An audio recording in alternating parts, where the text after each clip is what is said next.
గుండు చేయించుకుంటే గుర్తించలేదట. ముఖ గుర్తింపు హాజరు విధానంతో ఉపాధి కూలీల ఇక్కట్లట. ఇక హాజరు కోసం ఒక మహిళ జుట్టును తలపై పెట్టుకున్న సీను అట. ఇప్పుడు ఉపాధి హామీ కూలీలకి ఇప్పుడు అది పెట్టినమాట, దాన్ని ఏమంటారు, ఫేస్ రికగ్నైజేషన్. సో దాంట్లో గుర్తించాలి వీళ్ళు ఎవరు అన్నది. వేరే మహిళ జుట్టు ఈయన పెట్టుకున్నట. అట్టెట్లా?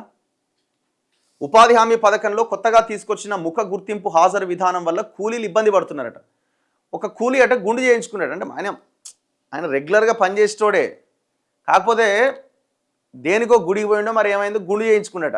గుండు చేయించుకుంటే ఆడి మరి కూలికి పోయినట్టుండు, పోతే నిలబడనని నిలబడ్డాడట. ఆ ఫోన్ ఓపెన్ చేయగానే గుర్తిస్తలేదట ముఖాన్ని. ఈయన ఎవరో అంటుందట. ఏం చేయాలి మరి, ఏమైందంటే గుండు చేయించుకుంది.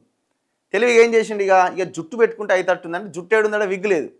ఎవరో ఒక మహిళ అక్కడ ఉంటే ఆ మహిళది జుట్టు మీదేసుకున్నాడు. ఇగో మీదేసుకుంటే గుర్తుపట్టిందట. గింత భయంకరమైన సాఫ్ట్వేర్లు తయారు చేస్తున్నారు.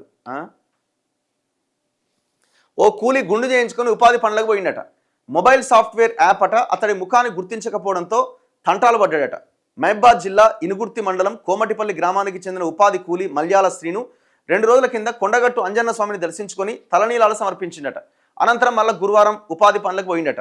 హాజరు సమయంలో national mobile monitoring system app అతడి ముఖాన్ని గుర్తించలేదట. దీంతో గడ్డానికి నల్లని బొగ్గు రుద్దుకుండట. తలపైన వెంట్రుకలు ఉన్నట్లు ఒక మహిళ జుట్టును పెట్టుకున్నాడట. వెంటనే యాప్ గుర్తించిందట, అమ్మ ఈడు మనోడే అని. ఏంది ఇది? దీన్ని వీడియో తీసి సామాజిక మాధ్యమాల్లో పెట్టడంతో వైరల్గా మారిందట.